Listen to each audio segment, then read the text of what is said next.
Welcome back to another episode of Northwoods Whitetails Podcast. I'm your host, Joey Davis. On this week's episode, we're going to do something a little different. We kind of ran out of some time. We hoped to do a bunch of podcasts down at the recent Hunt Stock event, but we didn't get a chance. It was a busy time.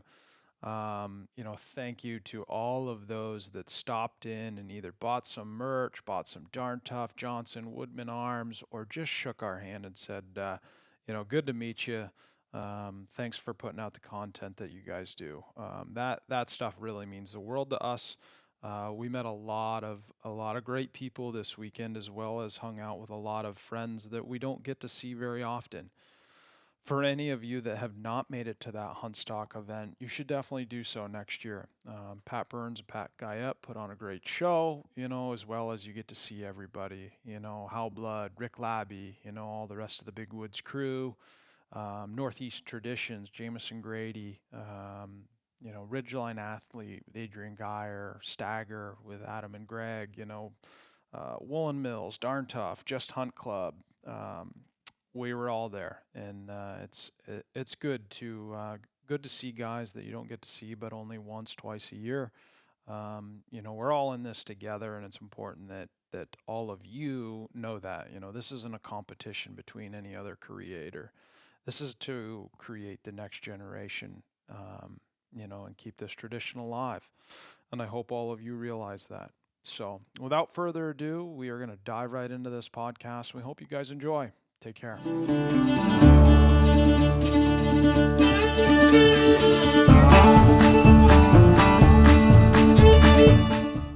And we're sitting here with Beaver Dragon and Brent Dragon.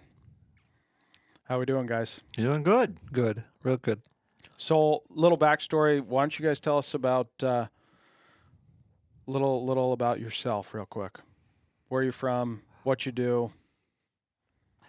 Well, I live in Milton, Vermont. Have all my life. I've lived here for 75 years, I guess. And I raced race cars for 42 years and hunted when I wasn't racing race car most of the time. And I just lived to hunt. Mm. And I've never shot a 200-inch deer, but I keep trying. And I've come close, but not close enough. Yep. And I've been all over the country. My son and I, we went to Montana for 13 years in a row out there, and we shot some nice bucks out there. We've been to Kansas. We've been to Iowa. We've been to Ohio. You name it, we've been there. And Saskatchewan, Alberta.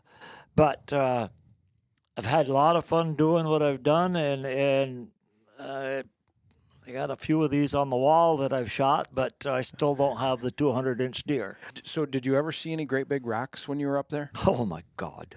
The last time I was there, the last time I was in Saskatchewan, I got there, and my guide, we talked with the guide and stuff, and he says, I got a place for you. He says, we're 13 miles from here.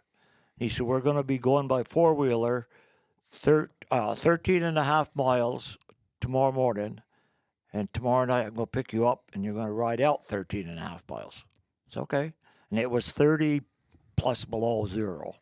What is this country like? Is it like Ontario? What is Saskatchewan? A lot like it's some like Ontario, not as swampy. Yeah.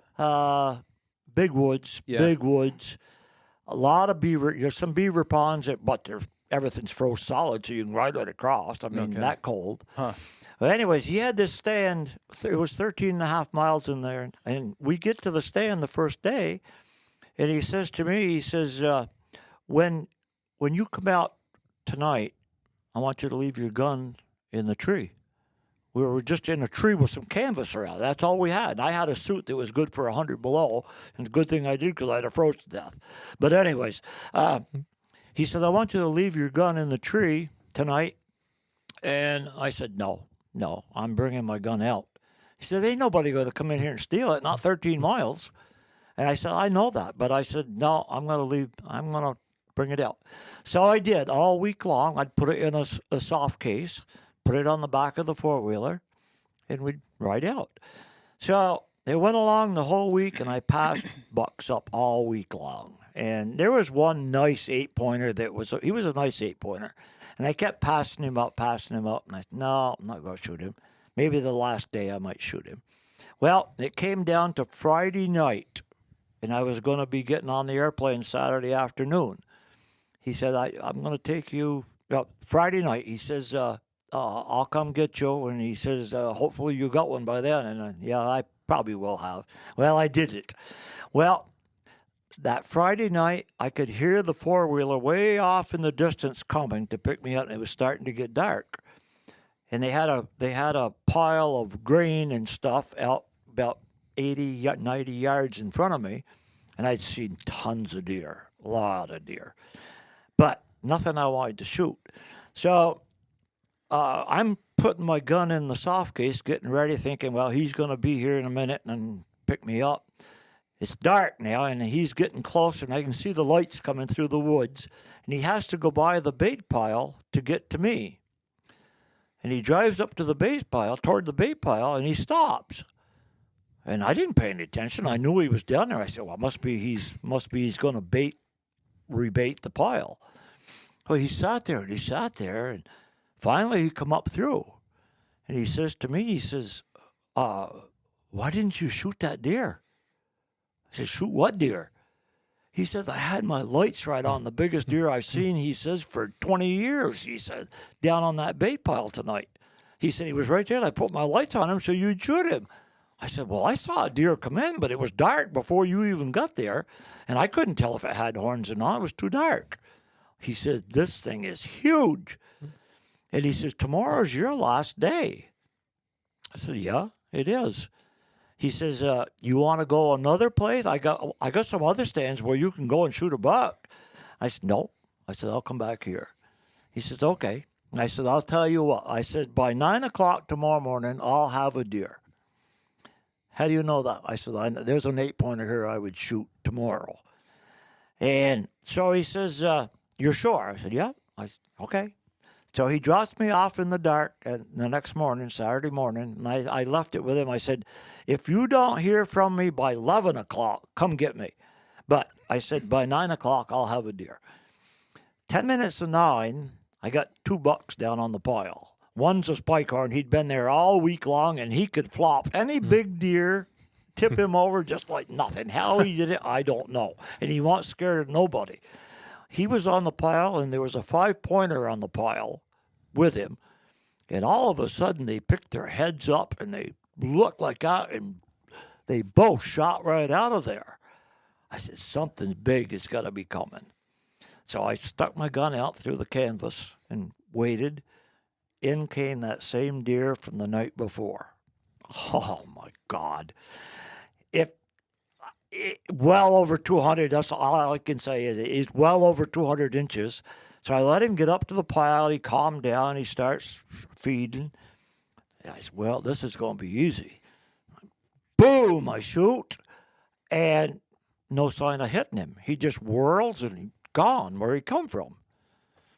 Boy, I don't understand this. So I get down and I go over by the pile, and I can't find any blood. Of course, it looks like a barnyard. There's been so many deer there. And I can't find any blood, so I went in the direction that he went, and then I started making circles, big circles. Never found no blood. So I called the outfitter, and I said, I just shot at that deer that I think you saw last night. And I said, there ain't no way I missed it, but I said, I can't find him. I'll be right out, he says, and we'll find him. Well, being right out was like 3/4 of an hour before he got there. So I kept looking for him some more, and I didn't find him. So I went back by the pile, looked to see if I could find where my bullet hit, and I couldn't see that either. So I might as well go get back in the stand. So I walked back to the stand, which is 90 yards away, get up in the stand. I no more than sit down, and I look at the pile, and there's an 8-pointer standing on the pile. I said, he had to have been standing there watching me. And I thought I was all wound up about that big one, and I said, that's got to be the same one. So if I missed the first one, I shot over him, so I'm going to shoot under this guy and see what happens. So I shot for the very bottom of his belly, I broke his back. And down it went. And so I get down, I go over there. It's not even the same 8-pointer. So it's a smaller one. It was a nice 8-pointer, but it wasn't a nice 8-pointer. So I get over there. Oh, Jesus, now what am I going to do now? So pretty soon I hear him coming, and he gets over there, and he said, he said, you found your deer. I said, no. I said, well, what's that deer? I said, I shot him after I talked to you. You can't shoot two, he said. I said, I don't think I shot two. He said, what do you mean? I said, I don't think I hit the first one. Well, we're going to find out. So he looks around, and finally he finds my bullet hole, long ways from the pile. And he went looking for the deer, and you didn't hit that deer, I guess. So he says, you remember what I told you the first day about leaving your gun in the tree? I said, yes, I do. So we're going to take your gun, and we're going to shoot it, and we're going to find out if it was you or the gun. Okay. And so we put a target up at 40 yards. I missed it by that much, over the top of it. The scope was knocked just about off the gun. Riding, pounding for 13 miles every day. Yeah. I should have listened, but I did it, and it cost me a big deer. No kidding. This week we are joined with Del Green and his wife, Nancy Green. You guys may have heard of Del Green. He's wrote a book, Tall Tines and Wide Racks. It was released quite some time ago. There's a good chance if you hunt the North, you know Del. You've heard about him. He is a very influential person through the state of Vermont. He'll tell you a little bit about some of the things that he has done for the camp owners of the Northeast Kingdom and creating muzzleloader season and amongst many other things. I am joined this week by Brent Dragon, and here you go. It's the one out over the desk out there with the little drop tine. Oh, yeah. Yeah, that was in Maine, and I went up on this mountain, Thrasher Peaks, and I picked up a track and I took it for a ways, and we had a lot of snow, like 5 or 6 inches of new snow on top of 4 or 5. And I cut across the mountain. It's hard to find a track that day because, they nestle down that night. So you might as well beat-foot it until you find something. And I picked up his track with a little snow in it coming down. Actually, there's a picture of a hooking beside that deer out there. And he hooked, and the hooking's on top of the snow a little. Now we're going to have some fun. So he goes downhill, and he goes out in this huge clear cut. And so I go beat-footing it out through there, and I had put him off, and he'd gone downhill and headed towards a small river. And in the course of time, I put him across the river, and I've always felt, and I might be wrong, but coyotes don't like water, and they don't like to cross it, and very, very seldom. And I think a doe brings her young ones up real young to realize Mama's going across this water for a reason. Remember the picture, the video of Matt had with the doe in the water and the coyote, and the doe would go over here and the coyote would go on the shore, back and forth, back and forth. No kidding. Yeah, and they won't go in. Yeah. At least I feel that. That's their defense. Yeah. The coyotes won't. Yeah. Yep. But maybe when the deer crosses that water, he's trying to get rid of me now, So after a while, if they calm down, they're liable to come back across the river because they want to be where they want to be. Well, it did. So I'm looking for the tracks, I never found it on the other side. So you know how they go down the river a ways? Mm-hmm. Well, I turn around, I go back up. Oh, no. Okay. So finally I cross the river where I find a track. I go down for quite a little ways, and it goes back across the river. 5 times. The 5th time it crossed, it started up this mountain, and there was a logging road half across it. And I got up to that, and it's like 4:15, and I'm a long, long ways from my truck. And so I see where he ran across the road, but he walked across the road, and he's walking uphill. But all my fooling around down below, he's had 2 hours to go find a good spot. So I decide that I can't get him today, so I might as well head out. I'm standing on this road.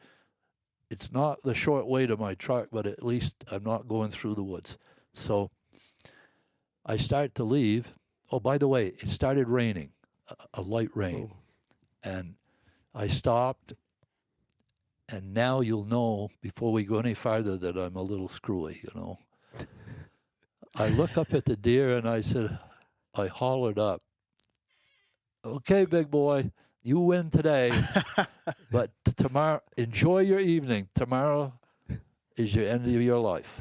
That's awesome. I holler that, and I start walking away, and then I stop. Del, you tell everybody never quit. And I got another 30 minutes. I go back to the track, took my coat off, laid my fanny pack down, headed up in, saw the spotlight, dropped down, because I thought maybe he'd see me, but I don't think he had. And I made a loop and came in behind him, and I shot him in his bed. No kidding. Yeah. Wow. And that's a good story. That's really good. It's kind of cool because, Yeah. Oh my God. I dress it out. I drag it down a ways, but not right to the road. It's dark, very dark. I walk the roads. I finally get about 2 miles to, well, we'll tell you, Budweiser Brook. When you're scouting, sometimes it's not stupid to put a 6-pack of beer in a little brook that you're going to cross on your way back. In the course of season, there's nothing against the law about having a beer on your way back to the truck, you know. Yeah. So I'm pretty happy. Just don't throw the cap away. No. No, put it in your pocket. Oh, okay. Oh, I got to tell him That's that. another story. So I get back to my truck and I drive a long ways back to the camp. And have you ever met my friend Coon Fortin? I have. You Yes. have? Yes. Well, Very good guy. Yeah. Nice guy to have around if you want a 200-pound deer thrown in the back of your truck, you know. So I get back to camp, and we have this thing at camp, 7 o'clock. If you're not back, we go look for you. And everybody kind of likes to know where you're going that day within reason, you know. So I get back to camp, and it's about 10 past 7, and everybody's going out the door. They're dressed, and they're headed up to where they think I am. And so they're happy. They haven't got to go traipse around. Well, you get one? I said, yeah. And Coon always goes, the knife. Let me see the knife. You know, it's got some blood on it. So. Yeah. Yeah, that son of a bitch does. So, wow, we're all dressed. We got to go get it. I said, I am not going back there tonight. I said, my T-shirt's wrapped around his head. I'm not going back. We're getting a deer. I said, oh, Jesus. So we go back. We get there, and I've had a bad ankle for a long time, and I pushed myself to the point when you stop, you're hurting. And I just said, I can't go up there. I'll just sit here. Yeah.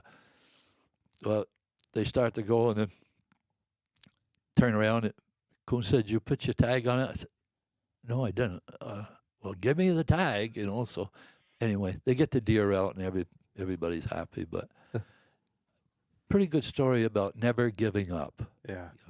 Although I've done that a lot of times. I walked home in the dark like you have. So Yeah. Determination. Mm-hmm. yeah, I think you can't.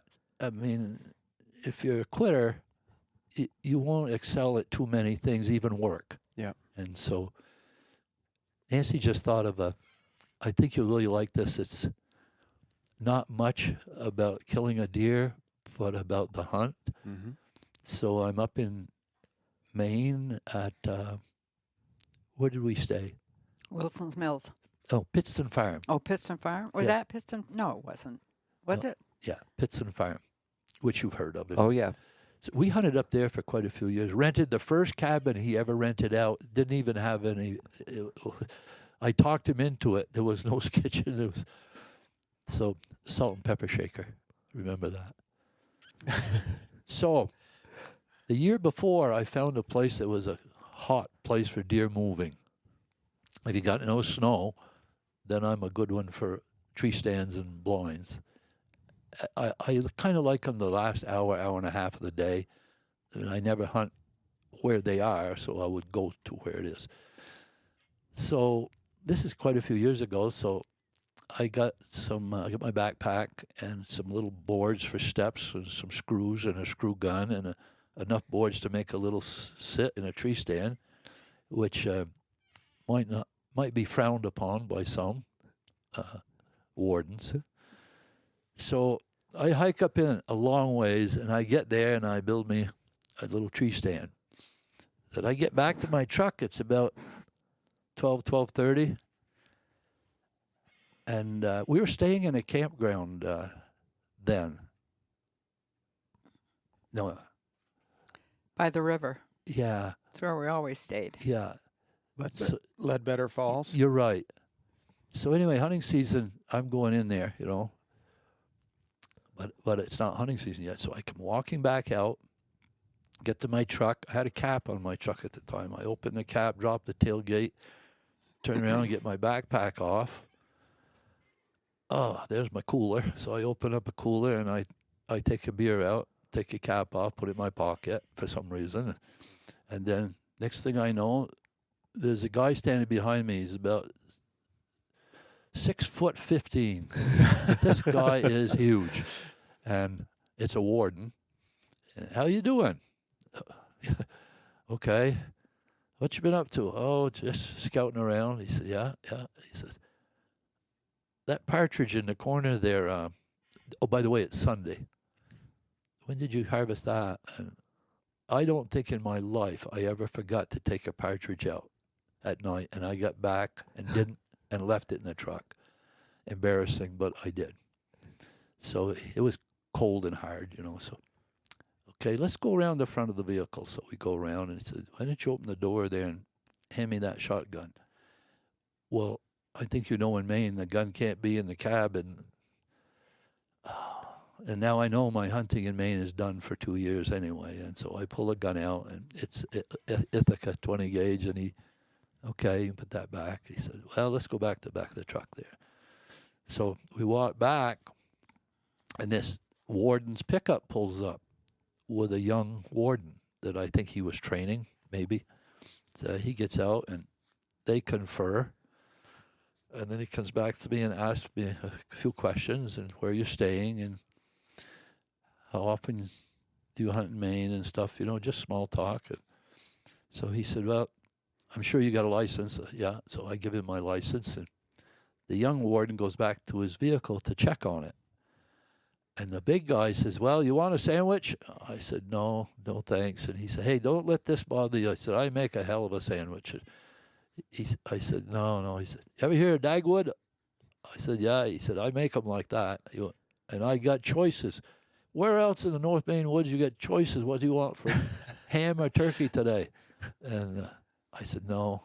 Thank you. He said, don't let this spoil your day. I said, well, I think it's going to spoil more than that. And, well, you never know. Well, suit yourself. So he goes to the back of that truck, and he's making a sandwich, and then I'm just standing there very upset with myself. Mostly the gun deal. So it's pretty obvious what I was doing in my backpack. That now I got a screw gun, and I wasn't hunting. So pretty soon they walk back together, and the guy's eating this big sandwich, And the other guy, the rookie, is not much bigger than I. And you guys remember the old little handbooks we had you could put in your pocket? Mm-hmm. I do. What's wrong with what today, huh? Everything you needed was in there. Was. But the young warden says, here, I'm going to give you one of these. He said, next time you're out, how'd that go?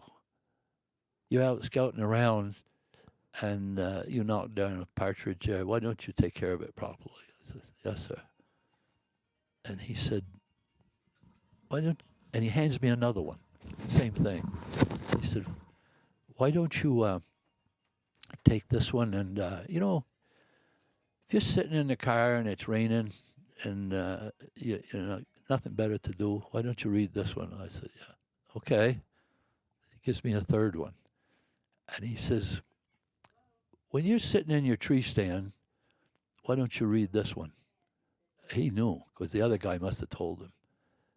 And I said, okay. He said, if we took a hike up to that tree stand, we might not like it, huh? I said, no, you wouldn't. Okay. He said, you know, we're not brilliant people, but a hang-on doesn't need screws. I said, no. Okay. He said, well, you have a good day. And I'd almost fall on the ground. And he turned around and walked back to the truck, which was a touch from me. And I'm just shocked. I can't believe I got a break like this, especially the gun deal. Mm-hmm. I've broken 2 laws here. And I said, hey, you guys, I don't know what to say. I'm stuttering I said, except thank you. I guess just thank you. So the big guy goes, he said, you know, a guy don't even throw a beer cap away in the woods. He ain't all bad. No kidding. Yeah. Yeah. No kidding. Yes. My dad was the head of the state police here, and I came home and I told him this story, and I said, Dad, I got to get a hold of this guy's boss, a superior in where, Augusta or something, and tell him what this. My dad goes, no, don't do that. You know why. Yeah. Yeah. Yeah. Said, ooh, okay, Del. Get in trouble for that. Yeah. Yeah. What a nice, one of my better stories. Yeah. Yeah. Yes. Yeah. What a nice guy. Yep. He knew he taught me more then. Mm-hmm. than Yep. Yep. There's never been a screw gun in my truck again. Ever since. I bet. That's a pretty good story. Today's guest is Dwayne Merrill, 81-year-old gentleman out of Vermont who has hunted all over Maine, New Hampshire, Vermont, and the Adirondacks. He's got a lot of words of wisdom. We're going to dive right into this. Here we go. Now, have you hunted New Hampshire? I hunted New Hampshire in 1965, 66, 67, and I shot a 10-pointer that went 212. Yeah. It's the only one I shot in New Hampshire that was a buck, and I did not get the buck. I shot the buck, and another guy found him. No kidding. Lucky he did, too, and it was good. Yeah. The guy, he found the buck, and it was a nice buck, and last day of the season, and it was a good buck, lucky. Yeah. But I killed him dead, but I didn't get him, and I didn't follow him far enough, and that was the thing. And he didn't go that far, but I didn't get him. And then the one in the Adirondacks, the one buck I shot over 200 there, dressed 226, was a heck of a story. I'd been hunting Maine with my cousin Kurt and his boy Jay, and we decided to go hunt the Adirondacks. We shot some bucks in Maine. I think we shot 5-6 bucks, whatever. And we decided to go to the Adirondacks. And my brother-in-law grew up hunting in the Adirondacks, so he told me a place to go, and down on the high peaks, but down south. So we drove over. We got there, 8:30, 9 o'clock in the morning. And we just come from Maine. We're tired, but we had to go up over this mountain on a trail, down the backside, and it was on the headwaters of the Hudson River. We were way, way up on the headwaters. And my brother-in-law went in there every year and camped, and he had a camp on the south side of the Hudson River that he crossed with a cable. Him and actually the forest warden had put a cable up years ago. Steel cable low and one above. Very dangerous if you've carried your backpack and sleeping bag across it. I always took my belt out, hooked it over that, so I didn't fall in that freaking river. It was a good river. But so any day, I said, Kurt, let's go over here. I know about it. It's good hunting, but we're not going to cross the river. We were all tired. We decided we're not doing that. So they came over the backside of this mountain, they walked the trail and I did. There was a beaver pond that came right up to the trail with a big beaver dam that was part of that trail. You know how you get those quarter-mile beaver ponds? And the trail ran right through the dam, right on the edge. So I went out past the beaver pond. I went quite a ways. And there was snow on the ground, but just not good snow. And I went out and I was on the north side of the Hudson River. And I decided to go up this mountain and hunt up on this hill. And I went up on the hill and worked up the hill and still in the morning, but later in the morning. And I picked up a buck track. I said, it's a pretty good buck track. And followed him 300 yards, maybe 400 yards, just luck. And I looked up and he was standing probably 150 yards from me, 125 yards. And he was standing on an angle where I could not shoot the shoulder good. But I knew that, I'm for one that usually takes a shot. There's a deer right there, right in the grass. Oh, yeah. See There it? is. Yep. Stand up, you can see it. Yeah, you can see the back of it. See her standing right there? Oh, yeah. Yeah. Yeah. That's interrupting the podcast. It's not deer season here, but we're looking at it. Wonder if she got a fawn right there. She's got twin fawns, I believe. Does she? I've seen them out twice. When I left my place, there was twin fawns out there. Yeah. Yeah, I think she's got twin fawns. They love to lay in that grass. They feel very secure in it. And I never cut it till, I'll probably cut it within a week, but I won't cut the whole thing. I'll cut half of it. Mm-hmm. So they come down every night and lay in that grass. And they watch us in the house. If you walk in there, you're going to see beds all over. Yeah, they love those warm season grasses. So anyway, I went up there and I didn't have a good shot at that buck, but it was good enough he's standing still and I'm standing still. And I said, I better take this shot. So I pulled up, aimed as far as I could, shot it on the angle, and he bolted out of there. And he tore off to my right. And there was softwood on my right, and I couldn't see him. So I went up there, looked all over. Look at the doe. She's looking at me right now. She sees us in here, probably hears us. Yeah, she's very aware now. So anyway, I looked. I couldn't find the deer. I see his track. And I followed a little back, and it disappeared. But he bled just a little speck, a little speck, a little speck. And I can tell you from many experiences shooting deer, you want to follow them and follow them, follow everything, because the deer may not always bleed. And you may find them 200 yards, you may find them a quarter of a mile. You never know, even with these modern guns punching holes in them. But that deer just had specks on the ground, but he turned and went downhill immediately. When a deer turns and goes downhill like that, and I've hit him, I'm pretty sure that deer is hurt. So I stayed on the deer, followed him, and he went downhill, downhill. And as we got closer to the Hudson, it got warmer and the snow melted. And I was on my hands and knees looking for the blood and sign. And I kept working all the way down. It kept slanting off back to the east, going along. And I really had a hard time tracking him. Nothing to track. I'd go back and I go, he probably went this way. So I'd walk and go that way. And I keep circling it. You got to circle the area. Look for where it came out. I'd go back, take the next route I thought, and I kept going. I got down, I was close to the river, and the big thicket here. And I walked around the thicket. It was so thick that you wouldn't go into it. And I walked around the thicket, and I said, no tracks on the other side that I could find. And the trail was right there, the trail that came along the Hudson that I'd come in on. And I looked it all over, and I said, which I've seen before, he's got to be in that thicket. So I went back around my track to the top of the thicket, walked in. He was dead in the thicket.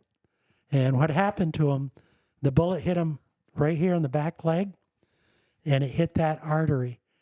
But it didn't let the artery go.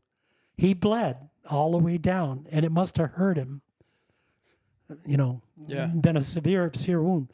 But where he bedded, the whole thing let go. Huh. And so the whole area was all blood. Yeah. Deader than a hammer. I've seen it before where it. Yep. Followed that deer. And if you're not an experienced deer hunter, you've got to be persistent. Everybody knows it. When you track a deer, you got to go back and think like that. And the thing about that deer was I was 2 miles or so in the woods, and I had a big mountain in front of me, and it was like 4:30. And so I dragged him on the trail, got him over to a tree, and I pulled him up in the tree.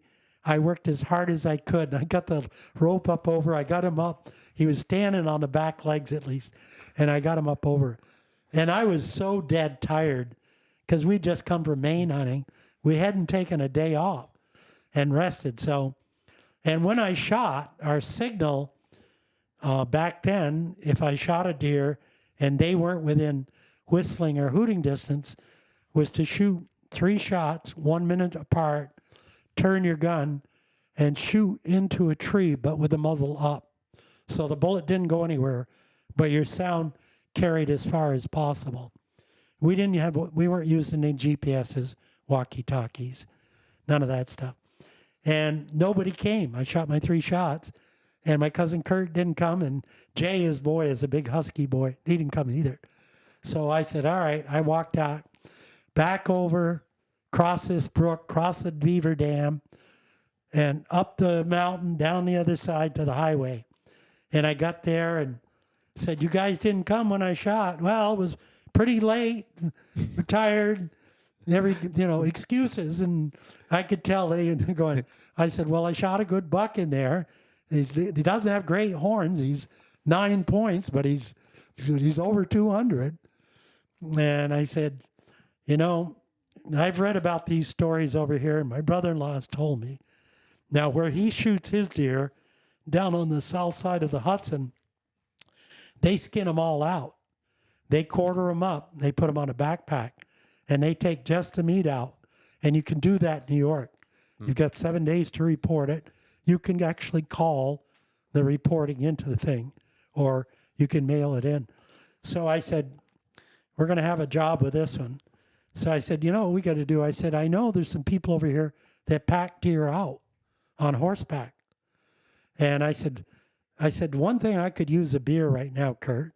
And he said, he could use one too. So, and if you know New York State, we got on Route 9, I believe it is, and we headed north. And in New York State, there's a lot of people in these small towns that have in their living room a sign that says Budweiser or Schlitz or whatever, right in the living room. And they have a bar in the living room. So the first place we came to had one of the signs in the living room. I said, pull it in here. So we go in, we sit down. We haven't eaten all day. And I said, the lady came over and we ordered our beer, and we each ordered a hamburger. And I said, God, we got some food, got something to eat. And there was a couple guys sitting on the other side of the bar, like from here to there. And we're talking. And I said, you guys don't know anybody that's got a horse that could pull out a deer for us? And they said, where have you got it? I told them the mountain. I shot it on the backside. Oh, I said, we know that place well. Our boss takes hunters in there. He's got a horse. And he's home right now, but he might do it for you. He said, we work on his crew. I said, what do you guys do? We said, oh, we cut right away. We cut, power line right aways. But he lives just down the road. I said, think you'd mind if we went down there? He said, hell no. Go down and see him and talk to him. And he's got the horse, and he takes hunters in.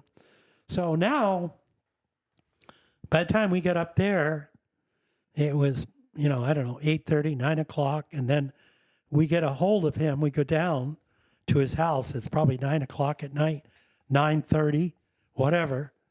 It's getting late and we're tired. So we knock on the door. He comes to the door, nice guy. We talked to him. We said, shot a deer way up there, back in. And I said, we're wondering if you would rent your horse and go up and pull it out for us. I said, we're some tired. And we can hardly do another step today. And he said, well, he said, you're going to have to wait. He said, my wife's gone grocery shopping. She should be back in an hour or so. And then he said, we could go and get the deer. I said, what do you mean, go and get the deer? He said, well, I got my crew working tomorrow. We got to go tonight. And I said, tonight? He said, yep. He said, I can do it tonight. He said, I'll meet you up there at that landing at 11 o'clock. And I looked at Kurt, and his boy Jay said, I ain't going up there. I'm going to get a motel room. So we went, got a motel room, and Kurt and I went up there at 11 o'clock, and he comes up, and he's got a big old workhorse. And we're looking at the workhorse, and we're going, oh. So he gets on a horse, unloaded and everything, pulls it out, and comes up, and I said to him, he said, I got a Coleman lantern. He said, we're going to need that. And I said, good. I said, we don't have one with us. We got our flashlights, and that's it. And he said, well, I got the Coleman lantern. He said, one of you is going to walk in front of the horse with a Coleman lantern. I said, any possibility that we could ride the horse in? Because it is a big workhorse, and we're paying for it. And because I hadn't told you that part. I charged $100. and in our condition, we were willing to pay the $100. Best $100 you ever spent. Yeah. So he said, no. He says, I haven't worked the horse since August when we hayed. So he said, I don't want to put a lot of stress on the horse right now. And I'm going, that's like a 1,500-pound animal. How stressful are two tired out hunters on that horse? I said, no, don't want to do that. He said, we got to go up over that mountain, down that terrain. It's kind of slippery. He said, guys might fall off or something. So he said, get one eye in the front with a lantern. And he said, I'm going to get in the back with the reins. Had long reins. He was on the back of the horse. And he said, I got to put a blanket over the horse's head. I'm a little worried when we get near the deer that he's going to smell blood and he might act up. I said, okay, all right. So we head out. Kurt's got the lantern. I got the blanket. Keep trying to keep it on the horse's head. Of course, we're only like 2 miles from the deer. And we go along. We get up over the mountain, down the backside. We go along and we come to the beaver pond. And the trail, as I told you, went right on the edge of the beaver pond. The beaver pond, you know how they put all their stuff like this and the water's on the other side. And they do a great job at building a dam. Well, the trail had gone right through there. And, of course, they had built the dam right there. So we're walking the horse through there. Guess what? The horse falls down through the dam on a spot, and he's down on his front shoulder, broken through the dam. Right there. He's got 3 legs. He's down like that. And we're looking at everybody, and we're going, oh, my God. We've got this horse. Stuck. We hope he hasn't broke his leg. And we don't have a gun. Oh, boy. We're looking at this situation not in favorable terms. And I'm looking at him. We go over and we go, we could try, but we could try to lift him. So we all get around him. And this guy's a pretty rugged guy. And Kurt and I get on him. And we're trying to get him up out of there, And we fool around. And finally, lo and behold, he pulls his leg up. He gets up out of there. His other legs are good. And he steps forward. And he's okay. And we'd wasted like an hour. It's like 1:30 in the morning now. And we go, oh, my God. So we walk along. Here comes a bunny rabbit. You can't see it through that bench, but it's coming right head on to me. It's going to eat some nice clover. Anyway, the deer's hung in the tree. We get to the deer. We got the deer's the blanket wrapped around the horse's head. He's not bad. We get the deer and we put it right over the horse. And the only thing the horse has on it for gear is the horse's collar and the reins going back. No pack saddle, no other harness, just the reins, a halter, and you know how workhorse's collar is. You know, it's made for pulling on that. But so we tie the deer to the collar. We got the horns hanging down, the ass over here, and we got those little rings on the collar, and we tie it to it. And we turn, get him going, and the only problem is all the way back out, the horse, the way he walked, the deer would slide either off one way or the other way. So we walked all the way back out. I'm with my shoulder on him on one side, sliding it back up. Kurt's on the other side, sliding the deer back up. And we got the lantern, trying to hold the lantern, one of us out here. And we got out of the woods, I don't know, it was 2:30 in the morning, some god-awful time. And that was the story of my first 200-pound buck in New York that almost killed us. No one can save you, you better run.